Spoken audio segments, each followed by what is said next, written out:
মাদ্রাসায় যে বলাৎকার হচ্ছে, যে নোংরামিগুলা হচ্ছে, তাহলে তো মাদ্রাসা সবার আগে ভেঙে ফেলা উচিত। আমি মাদ্রাসা বুঝি না, আমি মসজিদ বুঝি না, আমি মুসলিম বুঝি না, আমি বুঝি ন্যায়। তারা তো মোল্লার যে বেশটা ধারণ করছে, হৃদয়ে তো সে মোল্লাগিরি ধারণ করতে পারে নাই। একবার কারবালা হয়েছে, বাংলাদেশের মাটিতে আরেকবার কারবালা কইরা দেখাবো। অন্যায় যে করবে সেই অন্যায় হাত ভেঙে ফেলা হবে।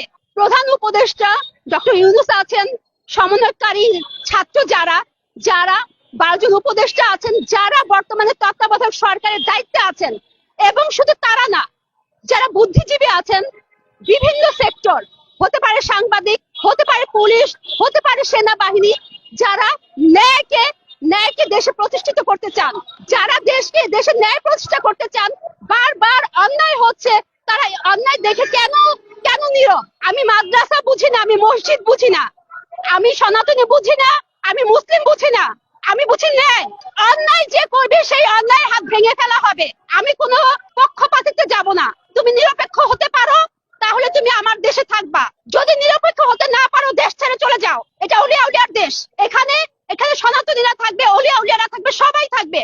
তোমার পছন্দ না হলে তুমি দেশ ছেড়ে চলে যাও। তোমার মতো বেয়াদবের এই দেশের দরকার নাই। আমরা রাজপথে আছি, আমরা রাজপথে থাকবো।